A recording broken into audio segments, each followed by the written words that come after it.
நிறைய பேர் இந்த சாட்சியை சொல்லலாம். பாஸ்டர், நான் முன்னால் நான் தேவ வசனத்தை கேட்டதே கிடையாது, அப்போ நான் பாவத்தை தண்ணீரை போல குடித்தேன். ஆனால் என்றைக்கு தேவ வசனத்தை ஒரு நல்ல நிலமாகி என் இருதயத்தில் நான் ஏற்றுக்கொண்டு அந்த வசனத்தை என் வாழ்க்கைக்குள்ளே விதைக்க ஆரம்பிச்சிட்டனோ, எனக்கு ஆட்டோமேட்டிக்காகவே சில காரியங்களை பற்றி ஒரு வெறுப்பு எனக்கு வந்துருச்சு. நான் பாவத்தை விரோதிக்க ஆரம்பித்தேன், நான் பரிசுத்தத்தை வாஞ்சிக்க ஆரம்பித்தேன். ஏன் அது நடக்குது அப்படின்னு கேட்டால், தேவனுடைய வார்த்தை மிகவும் வல்லமை உள்ளது. அது உள்ளே வந்துருச்சுன்னா நம்மளை குத்துறது மாத்திரம் இல்லை, அது பாவத்திற்கு எதிராக என்ன செய்யும், போராடுகிற ஒரு ஆயுதம். அதனால தான் எந்த சத்ருவையும் நம்ம மேற்கொள்ளத்தக்க சர்வாயுத வர்க்கத்தை அப்போஸ்தலனாகிய பவுல் நீங்கள் போட்டுக்கொள்ளுங்கன்னு சொல்லும் பொழுது, ஆவியின் பட்டயமாகிய திருவசனம், அதை நீங்கள் கரெக்டாக நீங்கள் யூஸ் பண்ணணும்னு சொல்லுவார். அவர் பட்டயமாக இருக்குது. அந்த வசனம் என்ன பண்ணோம்னா நம்மை போராடுகிறவர்களாய் மாற்றோம், பரிசுத்தத்துக்காக போராட பண்ணும். அது வரைக்கும் நான் ஒரு அடிமையாக தான் உட்காந்துருந்தேன் பாவத்திற்கு. ஆனால் என்றைக்கு இந்த பலன் என் மேலே வந்ததோ நான் போராட ஆரம்பிச்சிட்டேன்.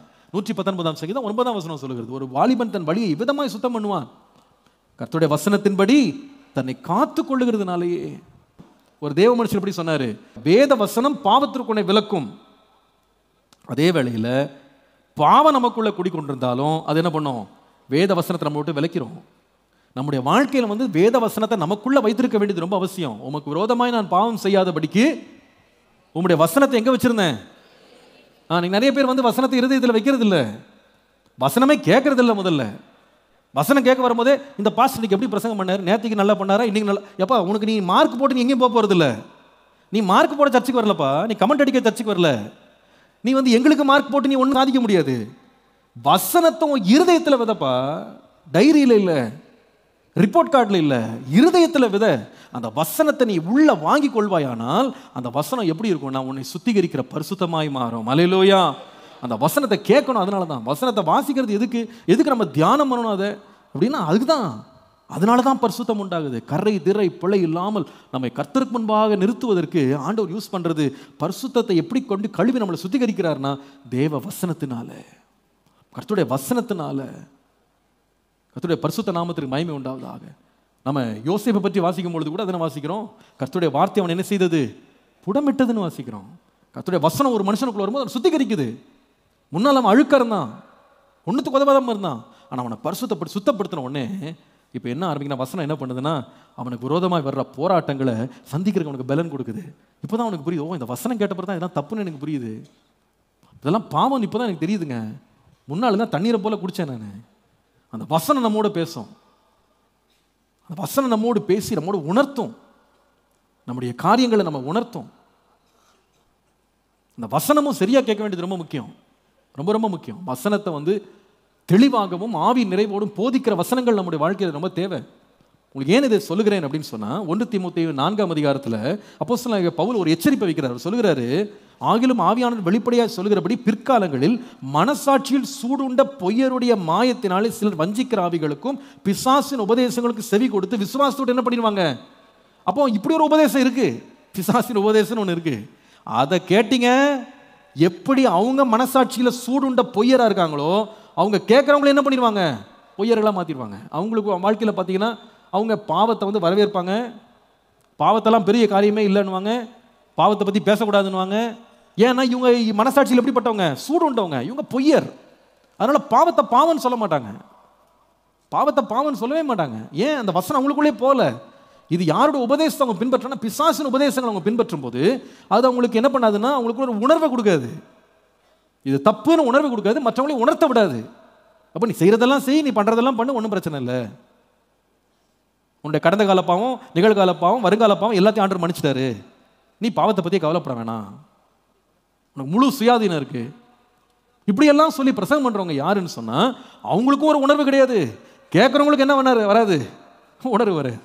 அப்போ நீங்கள் வசனத்தை கேளுங்கன்னும் போது எல்லாத்தையும் கேளுங்க நான் சொல்லலை. இந்த உபதேசம் என்ன பரிசுத்தத்துக்கு நேராக நடத்துதான். இந்த வார்த்தையை கேட்கும் போது என் பாவத்தில் உணர்வு வருதா, எனக்கு உணர்வு வரலையா, அதில் ஆவியும் இல்லை சத்தும் கிடையாது, அது கேட்கறதுக்கு சும்மா இருக்கலாம். அப்போ நம்முடைய வசனங்களை கேட்கறதோட உபதேசங்கள் கூட சரியா இருக்கணும். ஏன்னா அப்போஸ்தலனாகிய பவுல் கமாலியேலின் பாதத்துக்கு கீழே உட்காந்து படிச்சாரு. அன்றைக்குள்ள மிகப்பெரிய போதகன் அந்த ஆள், ஒரு பெரிய மத போதகர் கமாலியேல் அப்படின்னா மிகப்பெரிய பிலாசபர், அவர் கீழே படிச்சாராம். படிச்சு முடிச்சுட்டு இந்த மனுஷனோட லைஃப் எப்படி இருந்துச்சுன்னு கேட்டால், கலாத்தியர் 1 அதிகாரம் 13 முதல் 14 வாசிக்கும் போது அவர் சொல்கிறாரு, நான் யூத மார்க்கத்தில் இருந்தபோது என்னுடைய நடக்கையை குறித்து கேள்விப்பட்டிருக்கிறீர்கள். யூத மார்க்கம்ன்றது என்னது, பழைய ஏற்பாடை ஃபுல்லாக படிச்சிருக்காரு.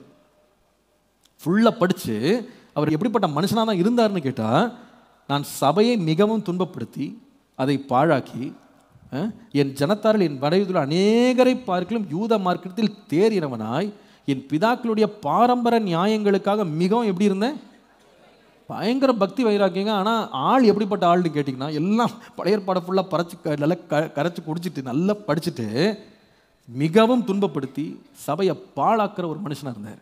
நீங்கள் அதே இது வந்து நீங்கள் 1 தீமோத்தேயு 1:13 வாசிக்கும் போது, முன்னே நான் தூஷிக்கிறவனும் துன்பப்படுத்துகிறவனும் கொடுமை செய்கிறவனுமாய், யார் பானின்னு கமாலியல்கிட்ட படித்தவர் தான். கமாலியல்கிட்ட படிச்சுட்டு இவர் யாராக இருந்தார்னா தூஷிக்கிறவராக இருந்தாராம், துன்பப்படுத்துகிறவராக இருந்தாராம், கொடுமை செய்கிறவராக இருந்தாராம். ஆனால் அவர் பிந்தின காலங்களில் சொல்கிறாரு, நீங்கள் கலாத்தியர் 1:11-12 வாசிக்கும் போது, சகோதரர் என்னால் பிரசங்கிக்கப்பட்ட சுவிசேஷம் மனுஷனுடைய யோசனையின்படி அல்லவல்லது உங்களுக்கு தெரிவிக்கிறேன். நான் இது ஒரு மனுஷனால் பெற்றதும் இல்லை, மனுஷனால். ஆனால் கமாலியல்ட்டையும் படிக்கல, நான் யார்ட்டையும் படிக்கல, இயேசு கிறிஸ்துவே எனக்கு அதை. அப்போ இயேசு கிறிஸ்துவினால் வசனம் வெளிப்படுத்தப்பட வேண்டியது அவசியம். எப்படி இயேசு கிறிஸ்து அதை வசனத்தை நமக்கு வெளிப்படுத்துவார்னா, இயேசு சொன்னார், உங்களுக்குள்ளே இருக்கிற பரிசுத்த ஆவியானவர் என்ன பண்ணுவார்னா சகல சத்தியத்துக்குள்ள உங்களை என்ன பண்ணுவார், நடத்துவார். ஒருவர் உங்களுக்கு போதிக்க வேண்டிய அவசியம் இல்லை. அப்போ பரிசுத்த ஆவியினால நிரம்பி வேதத்தை வாசிக்கவும் வேதத்தை தியானிக்கவும் அவருடைய வசனத்தை கேட்கவும் நாம் ஆயத்தமாக இருப்போமானால், அந்த ஆவியானவர் என்ன பண்ணுவார்னா நம்முடைய மாம்சத்தின் கிரியைகளார நம்மை விளக்கி பரிசுத்தத்துக்கு நேராக நம்மை நடத்துறதுக்கு நம்மளை என்ன பண்ணுவார்னா நம்மளை கொண்டு செல்வார். அப்போது பரிசுத்தாவியின் வெளிப்பாடோட ஒரு வசனம் நமக்கு தேவை. அந்த வசனத்தை பற்றி கொள்ள வேண்டியது அவசியம். நிறைய பேர் வசனம் படிக்கிறாங்க, ஆனால் ஒன்றும் புரியல, ஒன்றும் புரிஞ்சுக்காமலே படிக்கிறாங்க. அப்படி இல்லை. ஒவ்வொரு முறை நீங்கள் ஜெபம் பண்ண, ஆண்டவரே இன்றைக்கு என் மனக்கண்களை திறங்கப்பா, எனக்கு அந்த இருண்ட பகுதிகள் எல்லாம் வெளிச்சமாக்குங்க, பரிசுத்தாவியானவரே இப்படி சத்தியத்தினால் என்னை நிரப்புங்க, எனக்கு எல்லாவற்றையும் வெளிப்படுத்தி காட்டுங்க, எனக்கு விளங்க பண்ணுங்க. அப்படி நம்ம கேட்டு நம்ம ஆண்டோட வசனத்தை படிப்போமானா, கேட்டு நம்ம தேவனுடைய வார்த்தையை கேட்போமானா, அது நமக்குள்ள தெளிவை உண்டாக்கும். அல்லேலூயா. அது நம்மளை பரிசுத்தத்துக்கு நேராக கொண்டு போவோம். மாம்சத்தின் கிரியைகளுக்கு நேராக அல்ல, மாம்சத்தின் கிரியைகளுக்கு நேராக அல்ல, பாவத்திற்கு நேராக இல்லை, பரிசுத்தத்துக்கு நேராக நம்மளை கொண்டு போகும். அப்போ உண்மையாக தேவனுடைய வசனத்தை தன்னுடைய இருதயத்தில் வைத்திருக்கிற மனுஷனுக்கு என்ன இருக்கும்னா ஒரு போராட்டம் இருக்கும். வசனமே இல்லாதவனுக்கு என்ன இருக்காது, போராட்டமே இருக்காதுங்க. ஒரு போராட்டம் இருக்காது. ஒழுங்கா டிரைவிங் ஸ்கூலில் போய் ஒரு வண்டி ஓட்ட படித்தவன் ரெட் லைட்டை பார்த்தோட என்ன பண்ணுவான், பிரேக் அடிப்பான். டிரைவிங் ஸ்கூல் போகாமலே வண்டி ஓட்டுறவன் என்ன பண்ணுவான், ரெட்டு பார்த்தா கூட அவனுக்கு பச்சை மாதிரி தான் தெரியும், அங்கே எங்கேயா ஒரு பக்கம் சொருகிட்டு என்ன பண்ணுவான், ஓட்டிட்டு போய் எப்படியா அடுத்த பக்கம் அடுத்த கரைக்கு போய் சேர்ந்துடணும். அவனுக்கு அந்த உணர்வே இருக்காது. நீங்கள் நம்ம சிக்னலை கிராஸ் பண்ணி போகிறோமே அந்த உணர்வு வரும்னு நினைக்கிறீங்க, வராது. ஏன், ஒன்றும் படிக்கவும் இல்லை, ஒன்றும் தெரியவும் தெரியாது. லெஃப்டில் போகணுமா ரைட்டில் போகணுமா இண்டிகேட்டர் போடணுமா எதுவும் தெரியாது. அங்கே 16 போட்டிருக்கோம், அதுக்கு மேலே கொண்டு போய் ஒரு வால் போஸ்ட் அடிச்சுட்டு போயிட்டே இருக்கும். கோ ஸ்லோன்னு போட்டிருக்கோம், அது மேலே வால் போஸ்ட் அடிச்சுட்டு போயிருப்பான். யார் வால் போஸ்ட் அடிக்கிறான்னு கேட்டால், என்றைக்குமே டிரைவிங் ஸ்கூல் போகாதுங்க. ஓ நல்ல தட்டு ஒன்று கிடச்சிது மாட்டு, அவ்வளோதான். Because they never learnt.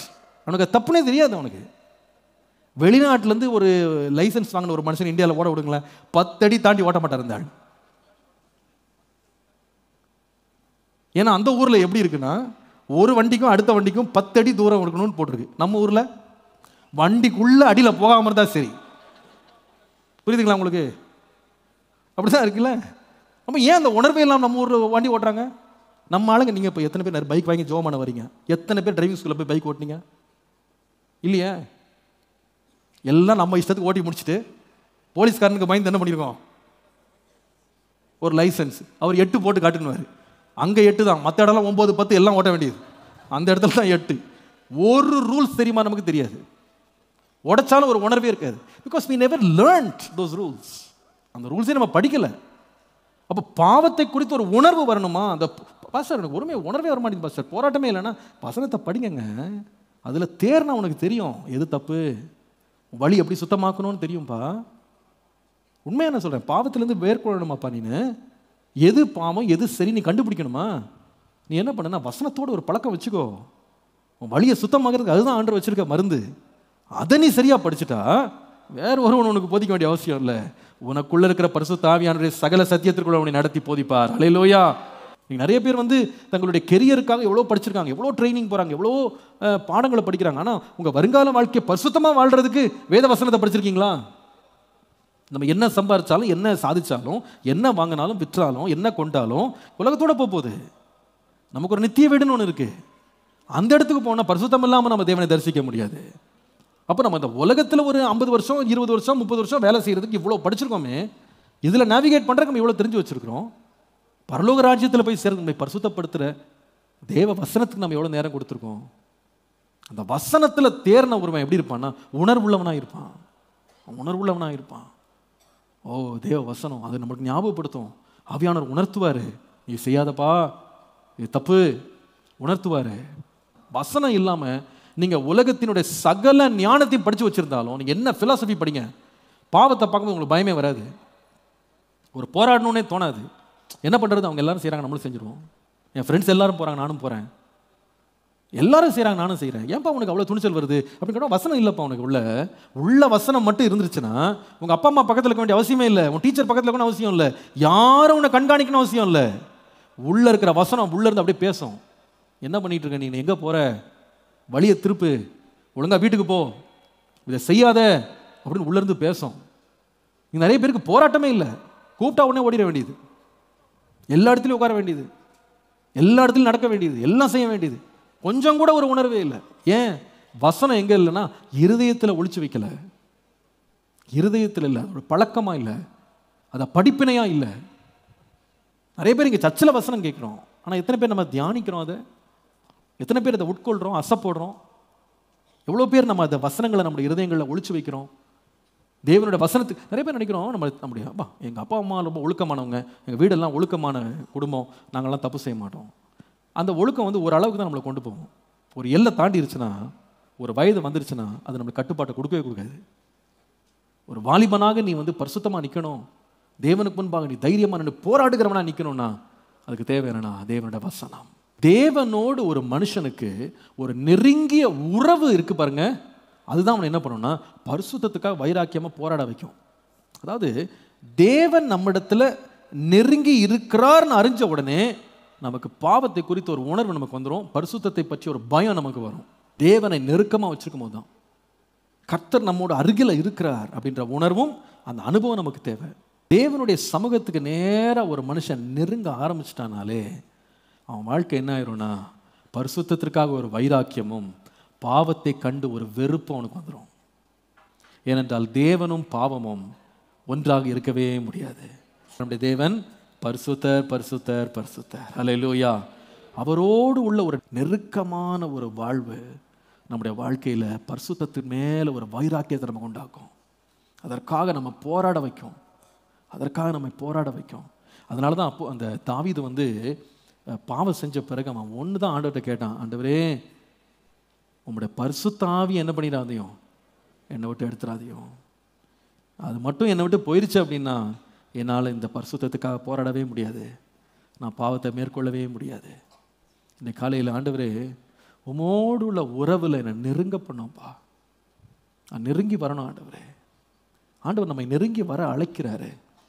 நிறைய பேர் ஆதாமை போல தேவனுடைய பிரசனத்தின் உணர்வு இல்லாமல் நம்ம வாழும்போது நாம் நம்முடைய சுய கிரியைகளை வச்சுட்டு யாரும் நம்மளை பார்க்கலன்னு சுற்றி வரலாம். ஆனால் கர்த்தருடைய சத்தத்தை கேட்கும் போது என் ஆண்டவரே ரொம்ப அருகில் இருக்கிறாரு, என்னை கவனிக்கிறாரு, என்கிட்ட பேசுகிறாரு. இந்த செய்தி வந்து கொண்டிருக்கும் போதே உங்களுக்கு ஒரு உணர்வு உங்கள் இருதயத்தில் வந்திருக்குமானா மறந்துடாதீங்க, கர்த்தர் உங்கள் ரொம்ப அருகில் இருக்கிறாரு, தூரத்தில் இல்லை, அருகில் இருக்கிறார்.